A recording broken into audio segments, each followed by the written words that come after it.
हूँ शुभम मिश्रा और आप सभी दर्शकों का अन्नदाता कार्यक्रम में स्वागत करते हूँ। हमारे देश का किसान जन का पोषक है, वह श्रम का देवता है, अन्नदाता है और उसमें ही भारत की आत्मा निवास करती है। ऐसे ही किसानों की प्रगति के लिए हम खेती बाड़ी से जुड़ी हुई बहुत सी नई लाभकारी जानकारियां हर रोज सुबह लेकर आते हैं।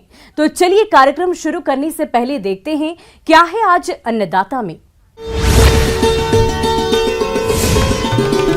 गुलदाउदी की खेती करके कमाए अच्छी आमदनी।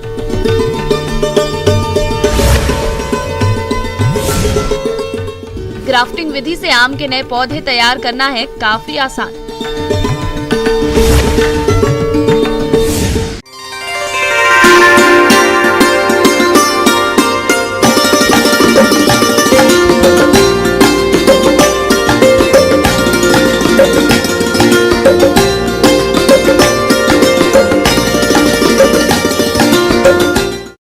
आज बढ़ती जनसंख्या, घटती जोत के कारण किसान पारंपरिक खेती से हटकर फूलों की खेती की तरफ रुख कर रहे हैं और फूलों की बाजार में भी काफी मांग है।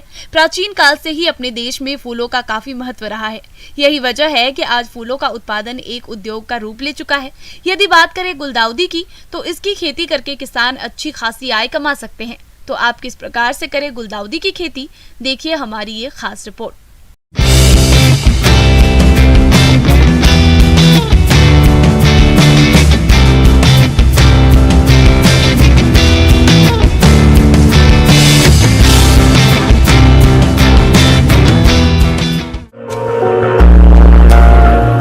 गुलदाउदी की खेती विशेष प्रकार के फूलों के लिए की जाती है। यह एक बहुवर्षीय शाकीय पौधा होता है जो एस्टेरेसी कुल का सदस्य है। इसकी खेती की खास बात यह है कि इसे खुले खेत और कृत्रिम वातावरण पॉली हाउस के अंदर भी आसानी से उगा सकते हैं। यह एक आकर्षक और लोकप्रिय फूल है जिसे शरद ऋतु की रानी भी कहते हैं।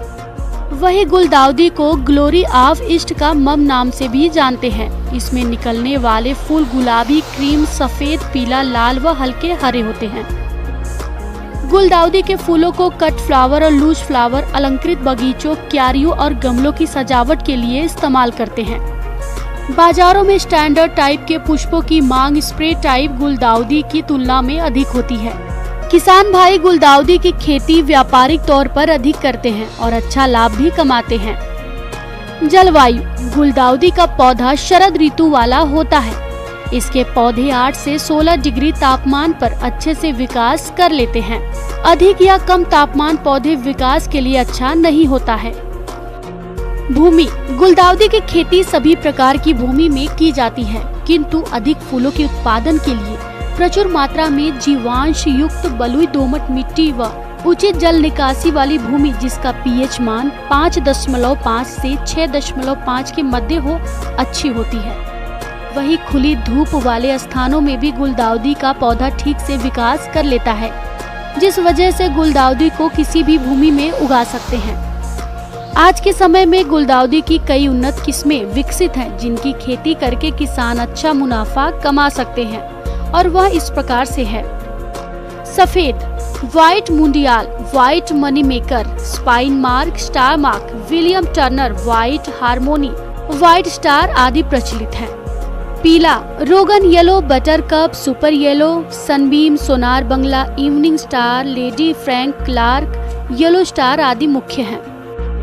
गुलाबी: pink marble, Bond Street, Regal Westland, peak Impala, funshine, कैसेंडा, Regal Annie, cover girl, pink Turner प्रमुख है। लाल: Regan red, red galaxy, red Nero, crimson any, Alfred Wilson, yield Simpson प्रमुख हैं। खेत की तैयारी: गुलदाउदी की खेती करने के लिए पहले खेत की ग्रीष्म ऋतु के मौसम में मिट्टी पलटने वाले हल से जुताई करते हैं। इसके बाद 2 से 3 जुताई कल्टीवेटर से करके पाटा चलाकर मिट्टी को भुरभुरा कर देते हैं। खाद और उर्वरक: किसान भाइयों, खाद उर्वरकों का प्रयोग मिट्टी परीक्षण रिपोर्ट के अनुसार करनी चाहिए। सामान्य तौर पर गुलदाउदी की खेती करने के लिए 1 माह पूर्व गोबर की सड़ी खाद 20 टन और नीम की खली 4 क्विंटल प्रति हेक्टेयर की दर से डालकर खेत में अच्छी तरह मिला देते हैं। इसके बाद पौध रोपाई से पूर्व urea 100 kilo, single super phosphate 500 kilogram, muriate of potash 100 kilogram प्रति हेक्टेयर की आवश्यकता होती है, जिससे फसल की बढ़वार अच्छी होती है और फूलों का उत्पादन अधिक मिलता है। पौधरोपण। किसान भाइयों गुलदाउदी के पौधों की रुपाई से पूर्व तैयार खेत में क्यारियां बना लेते हैं। इसके बाद टहनियों या तैयार पौधों की रुपाई करते हैं। इन पौधों की रुपाई कतारों में की जाती है। पंक्तियों से पंक्तियों की दूरी 30 सेंटीमीटर और पौध से पौध की दूरी 30 सेंटीमीटर रखते हुए रुपाई करते हैं। इसके लिए जून से जुलाई का महीना उपयुक्त माना जाता है। इसके बाद समय समय पर सिंचाई करते रहते हैं, जिससे फसल की बढ़वार अच्छी होती है। गुलदाउदी के पौधों को तैयार होने में 5 से 6 महीने का समय लग जाता है। जब पौधों पर लगे फूल पूरी तरह से खिल जाएं, उस दौरान फूलों की तुड़ाई करते हैं। 1 एकड़ के खेत में 15 से 50 क्विंटल का औसतन उत्पादन प्राप्त हो जाता है, जिससे किसान भाइयों को गुलदाउदी की खेती से अच्छी कमाई हो जाती है। चलिए अब रुक करते हैं अगली कड़ी की ओर। किसान भाई आम का बाग लगाने के लिए पौधे नर्सरी से खरीद कर लाते हैं और नर्सरी वाले कभी कभी आम के पौधे को जिस प्रजाति का कहकर देते हैं वह बाद में किसी अन्य किस्म के निकल आते हैं। इसी समस्या से बचने के लिए किसान ग्राफ्टिंग विधि से आम की मनचाही किस्म के पौधे तैयार कर सकते हैं। तो आप किस तरह से इस कार्य को करें, इसकी जानकारी दे रही हैं विषय विशेषज्ञ डॉक्टर शिवानी।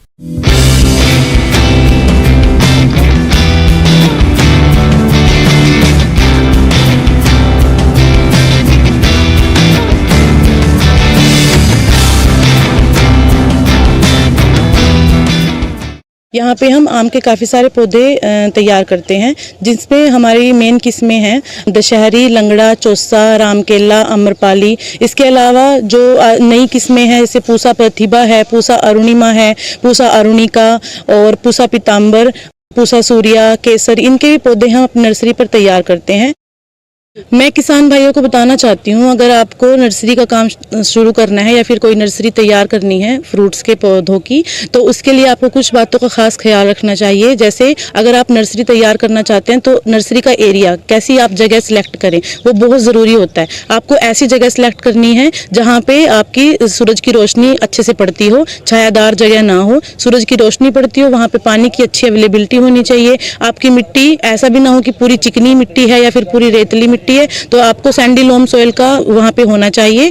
और इसके अलावा आपके ट्रांसपोर्टेशन की फैसिलिटी हो, मार्केट से लगता हो, ताकि आपके काफ़ी सारे खर्चे बच सके। तो अगर आप नर्सरी तैयार करना चाहते हैं तो आप इन बातों का आपको खास ख्याल रखना है। अमरूद की ग्राफ्टिंग करते हैं, आम की भी ग्राफ्टिंग का यही समय है, ये जुलाई अगस्त में भी कर सकते हैं। इसके अलावा फरवरी मार्च में भी हम आम की ग्राफ्टिंग कर सकते हैं, जैसे हम अपनी नर्सरी पे कर रहे हैं। तो यहाँ पे हमने वेज ग्राफ्टिंग से काफ़ी सक्सेस मिली है, तो हम वेज ग्राफ्टिंग से ही पौधे तैयार करते हैं। आमतौर पर देखने में आता है कि किसान भाई नर्सरी से जिस पौधे को खरीद कर लाते हैं वह बाद में किसी अन्य प्रजाति की निकल आती है, जिस कारण किसानों को काफी नुकसान हो जाता है। तो इस तरह की समस्या से बचने के लिए जो किसान वेज ग्राफ्टिंग विधि द्वारा नर्सरी पौधे तैयार करना चाहते हैं तो वह किस तरह से करें इसकी नर्सरी तैयारी, आइए जानते हैं। मैं किसान भाइयों को बताना चाहूँगी कि जब भी आप कभी नर्सरी स्टैब्लिश करना चाह रहे हैं अपनी, तो आपके पास अपना मदर ब्लॉक और रूट स्टॉक ब्लॉक अपना होना चाहिए। मदर ब्लॉक का मतलब है जहाँ से आप कलमे लेकर आते हैं, और रूट स्टॉक का मतलब है जहाँ पे आप देसी तैयार करते हैं। जैसे आप देसी आम की गुठली लगाना चाहते हैं तो आपको देसी तैयार करना है, तो आप कहीं से भी गुठली लाकर ऐसे लगा दें तो वो ऐसा नहीं है कि प्योर देसी बन जाता है। तो वो देसी पौधे की गुठली हो तभी आपको ज़्यादा अच्छे बेनिफिट और ग्राफ्टिंग के रिजल्ट मिल पाते हैं। तो रूट स्टॉक ब्लॉक आपका अपना होना चाहिए, जहाँ पे आप को श्योरिटी रहे कि मैं सही देसी पौधा तैयार कर रहा हूँ। साथ ही साथ जैसा आप देख पा रहे हो यहाँ पे ये मदर ब्लॉक है। मदर ब्लॉक का मतलब है जो जो वेराइटीज आप नर्सरी में तैयार करना चाहते हैं उन वेराइटीज के आपके पास ऑलरेडी स्टैब्लिश्ड बाग या ऑर्चर्ड होना चाहिए, जिसके अंदर आपके वो लगभग 5 साल तक के पौधे से शुरुआत आप कर सकते हो। वहां से आप कलमे लेकर आए, उससे आपको एक तो ये श्योरिटी हो जाती है कि जो वेराइटी मैंने खेत में लगा रखी है वही मैं पौधा तैयार कर रहा हूँ, और फार्मर को भी फिर उससे क्लियरेंस रहता है कि हमें एग्जैक्ट वही वैरायटी मिल रही है। तो मदर ब्लॉक और रूट स्टॉक ब्लॉक काफी इंपॉर्टेंट रोल प्ले करते हैं। एग्जैक्ट गारंटी रहती है कि मैं दशहरी का अगर पौधा प्रोवाइड करा रहा हूँ तो दशहरी इस पे फ्रूट आया था और वो दशहरी ही मैं अपनी नर्सरी में पौधा प्रोवाइड करा रहा हूँ। आम के नए पौधे तैयार करने के लिए कौन कौन सी जरूरी चीजों की आवश्यकता होती है, आइए जानते हैं। पौधे में चीरा लगाने के लिए एक चाकू, सिकेटियर कलमों को बांधने के लिए पॉलिथीन की जरूरत पड़ती है। ग्राफ्टिंग के लिए 2 तरह के पौधे होते हैं। पहला पौधा होता है मूलवृंत, यानी वे पौधे जो कि आप बीज के द्वारा तैयार करते हैं। दूसरा है सांकुर डाली। सांकुर डाली पौधे की उस कलम या शाखा को कहते हैं जिसको दूसरे वृक्ष या पौधे से काट कर लाते हैं, या आप जिस किस्म का पौधा तैयार करना चाहते हैं, इस विधि से पौधे तैयार करने के लिए सबसे पहले मूल वृंत को चुन लेते हैं। फिर मात्र पौधे से ऐसी शाखा को चुनते हैं जो कि 6 से 7 महीने पुरानी पेंसिल के आकार की हो। इसको सांकुर डाली कहते हैं। इस शाखा के कलम लगाने के 8 से 10 दिन पहले पत्तियां तोड़ देते हैं। जैसे हमारा 1 साल का देसी का पौधा होता है, उसको हम ऊपर से काट देते हैं, उसके बाद उसमें सीधा कट लगाते हैं, और जो भी वैरायटी तैयार करनी है, जैसे आपको आज लंगड़ा के पौधे ग्राफ्ट करने हैं, तो आप लंगड़ा की पहले से तैयार करी हुई कलम लेकर आते हैं और उसके ऊपर दोनों तरफ से वी कट लगाते हैं और उसको फिर देसी का जो कट लगाया था उसके अंदर इंसर्ट कर देते हैं। उसके बाद आपको उसको ग्राफ्टिंग टेप से बांध देना होता है, और आपको विशेष ख्याल रखना है कि आपको उसके ऊपर कैप जरूर लगानी है, क्योंकि अगर आप कैप नहीं लगाते हो तो आप जो मौसम की गतिविधियां हैं, जैसे बारिश हो गई है तो कीट पतंगे उसके ऊपर ज्यादा अफेक्ट करेंगे, साथ में ह्यूमिडिटी नहीं बन पाएगी, तो ज्यादातर यूनियन नहीं बन पाती है। काफी सारे फार्मर्स की ऐसी प्रॉब्लम आती है, जैसे डिस्कस करते हैं हमसे कि हम ग्राफ्टिंग तो करके देखते हैं जी, ग्राफ्टिंग चल भी जाती है, बट फिर भी वो ऊपर से काली पड़नी शुरू हो जाती है और हमारी ग्राफ्टिंग अच्छे से नहीं चल पाती। तो उसका एक ज्यादा ख्याल ये भी रखना है आपको कैप से, कि आपकी अगर कैपिंग लगी हुई है उसके ऊपर तो आपको ह्यूमिडिटी मेंटेन रहेगी, और साथ के साथ आपका कीट से भी प्रबंधन आपका उस टाइम पे नियंत्रण हो सकता है। साथ में आपका अगर कोई बारिश या कहीं भी कोई ड्रॉपलेट अगर उसके ऊपर रुक जाती है तब भी आपके बीमारी के चांसेस बढ़ जाते हैं, तो आपको कैप लगाने का काफी खास ख्याल रखना है। मैं किसान भाइयों को यही सलाह देना चाहती हूँ कि अगर आप कोई भी बाग लगाना चाहते हैं तो ऑथेंटिकेटेड नर्सरी से आप पौधे लेकर जाएं, और अगर आप नर्सरी लगाना चाहते हैं तो वो भी आपको ये इंश्योर करना चाहिए कि अगर आप पौधे तैयार कर रहे हैं तो वो फार्मर को आप वही जो वैरायटी कहकर दे रहे हैं वही वैरायटी उनको अवेलेबल हो, ताकि उनका भी आगे लॉन्ग टर्म में फायदा हो। और मौसम के अनुसार प्रबंधनों पर ही टिकी है आपकी खेती बाड़ी, इसलिए मौसम पूर्वानुमान और उस पर आधारित साप्ताहिक कृषि सलाह इस प्रकार है।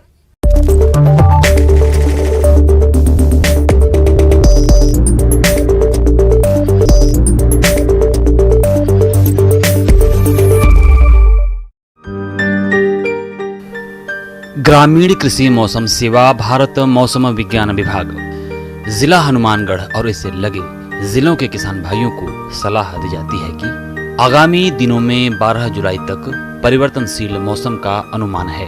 वर्तमान स्थिति के अनुसार आगामी दिनों में अधिकांश रूप से बादल छाए रहने के साथ 10 और 11 जुलाई को कहीं कहीं मेघ गर्जन और आकाशीय बिजली, तेज हवा के साथ बिखरे तौर पर हल्की से मध्यम बारिश की गतिविधियां दर्ज हो सकती हैं। 10 और 11 जुलाई को 1-2 जगहों पर भारी वर्षा के आसार हैं। आगामी 3 दिनों में अधिकतम तापमान 35 से 39 डिग्री सेल्सियस और न्यूनतम तापमान 22 से 29 डिग्री सेल्सियस रहने का अनुमान है। सापेक्षिक आर्द्रता 31 से 83% हो सकती है। हवा की औसत गति 4 से 25 किलोमीटर प्रति घंटे चलने की संभावना है। मवेशियों को सुरक्षित स्थान पर रखें और चारे सुनिश्चित करें। खेत से अतिरिक्त पानी बाहर निकालें। वर्तमान मौसम की स्थिति सफेद मक्खी के लिए अनुकूल है। किसान भाई सुबह के समय खेत का निरीक्षण करें और पौधे की पत्तियों की निचली सतह पर सफेद अंडाकार या सफेद मोम के फूल से ढके पीले शरीर वाले छोटे निम्फ दिखाई दे सकते हैं।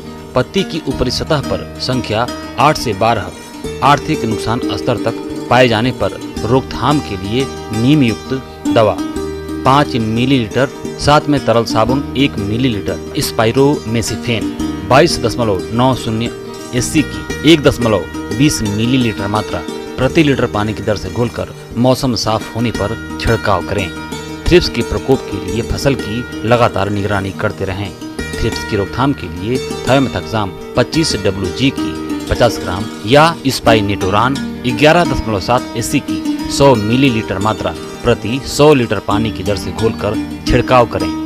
कपास की फसल में गुलाबी सुंडी की उपस्थिति और नुकसान का निरीक्षण लगातार करते रहें। अगर आर्थिक नुकसान स्तर 10% तक क्षतिग्रस्त टिंडे या प्रोफेनफास 50 EC की 30 मिलीलीटर मात्रा प्रति 10 लीटर पानी के हिसाब से घोलकर छिड़काव करें।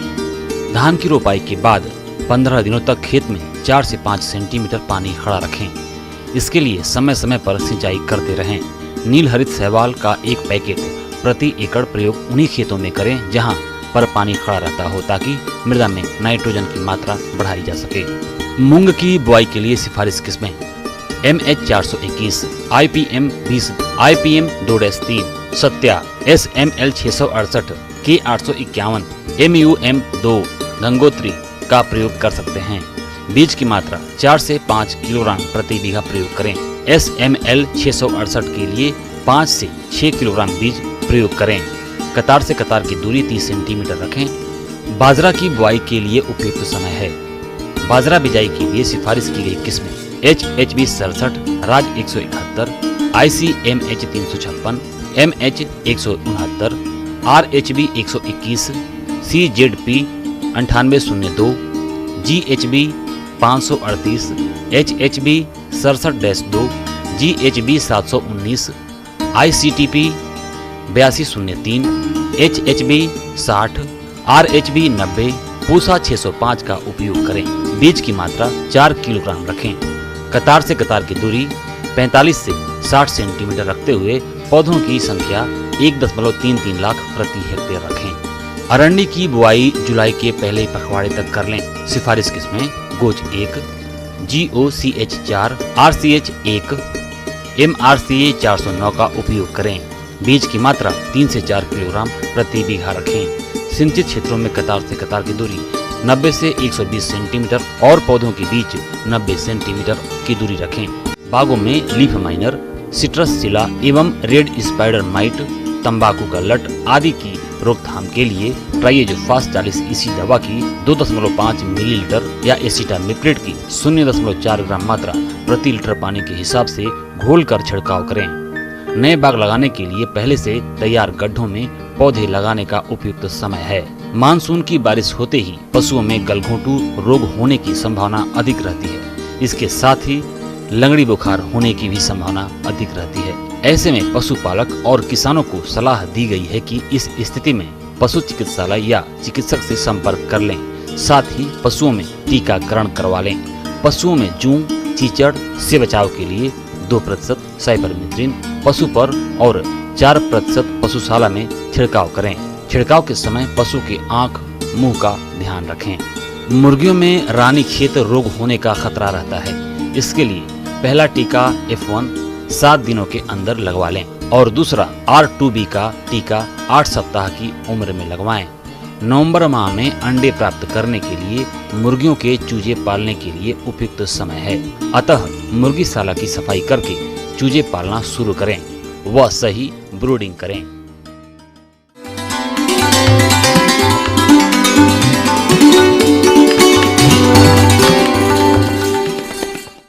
अन्नदाता हेल्पलाइन निशुल्क फोन संपर्क सेवा के माध्यम से आपके द्वारा पूछे गए प्रश्नों में से 1 या 2 महत्वपूर्ण प्रश्न को हम अपने कार्यक्रम में शामिल करते हैं और इसी के तहत आज किसान का सवाल और उसका जवाब कुछ इस प्रकार है। अन्नदाता निशुल्क फोन संपर्क सेवा के माध्यम से पूछे गए प्रश्नों में से आज हमने जिस प्रश्न को कार्यक्रम में शामिल किया है उसे पूछा है ग्राम कोलार, जिला उदयपुर के कृषक नरेंद्र सिंह ने। आप मक्का की बुवाई के बारे में संपूर्ण जानकारी चाहते हैं तो नरेंद्र सिंह जी आपकी जानकारी के लिए प्रस्तुत है कार्यक्रम का ये अंश।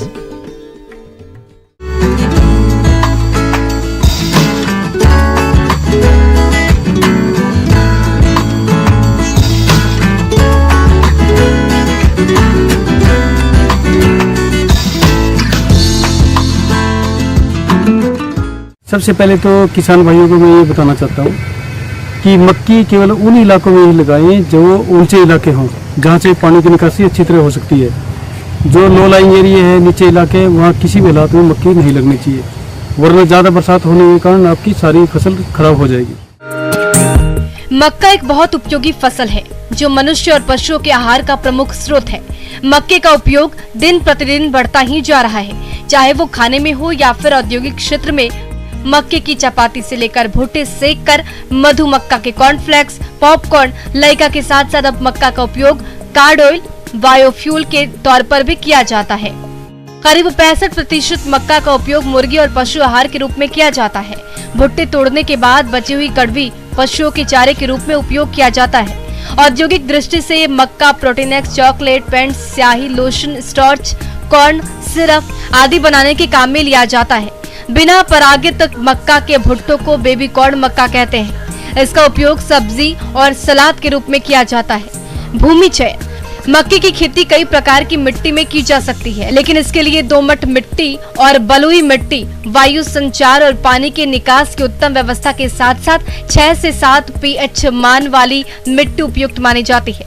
खेती की तैयारी, मक्के की फसल के लिए पहली गहरी जुताई करना आवश्यक होता है। इसके बाद 2 बार कल्टीवेटर से जुताई करते हैं और उसके बाद पाटा चलाकर खेत को समतल कर लिया जाता है, जिससे खेत में उचित नमी बनी रहती है। खाद और उर्वरक, मक्का की फसल से अच्छी पैदावार लेने के लिए मिट्टी जांच के अनुसार खाद उर्वरक डालना चाहिए। खेत की तैयारी के साथ 5 से 8 टन अच्छी तरह से सड़ी हुई गोबर की खाद खेत में डालनी चाहिए। बुआई के समय DAP 56 किलो और यूरिया 75 किलो प्रति हेक्टेयर की दर से प्रयोग करना चाहिए। इसके बाद यूरिया 75 किलो बुआई के 25 से 30 दिन बाद और 45 दिन पर खड़ी फसल में छिटक देनी चाहिए। इससे फसल की बढ़वार अधिक होती है। उन्नत किस्में, किसान भाइयों, आज के समय में मक्का की कई प्रजातियां विकसित हो गई हैं, जिसका चयन करके किसान वर्ष भर मक्का की खेती करके अच्छा लाभ कमा सकते हैं।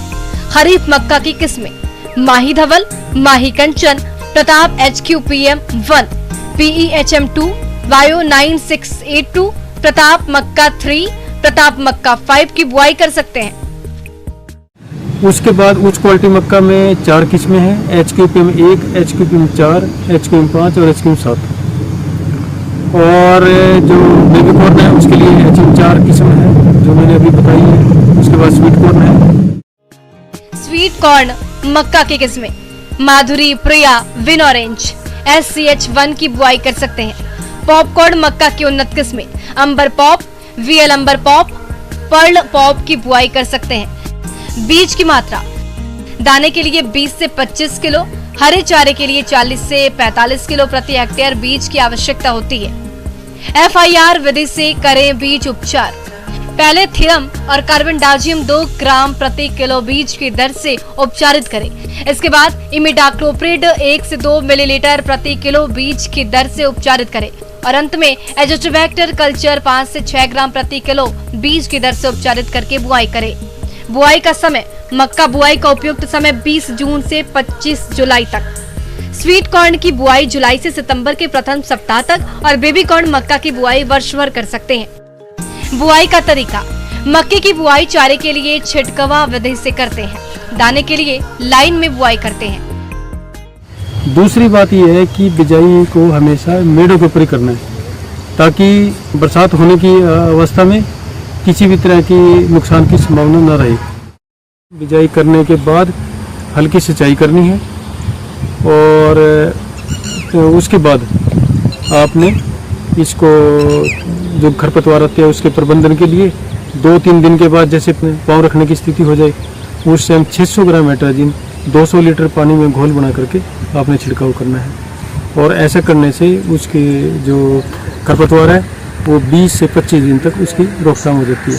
एक बात और किसान भाइयों को मैं बताना चाहता हूँ कि इसको यदि आप औद्योगिक फसल के तौर पर लगाएंगे तो आपको ज़्यादा मुनाफा होगा। किसान भाइयों, अन्नदाता आपकी सेवा के लिए संकल्परत है। कृषि संबंधित समस्या और सुझाव के लिए आप हमें इस पते पर संपर्क कर सकते हैं। प्रोड्यूसर अन्नदाता, news 18 Rajasthan, Ramoji film city, Hyderabad 501512। साथ ही आप हमें ईमेल भी कर सकते हैं। हमारा ईमेल है p18annadaata@nw18.com। इसके अतिरिक्त आप हमें निःशुल्क हेल्पलाइन नंबर 180088921663 पर सोमवार से लेकर शनिवार सुबह 10 बजे से शाम 4 बजे के बीच संपर्क कर सकते हैं।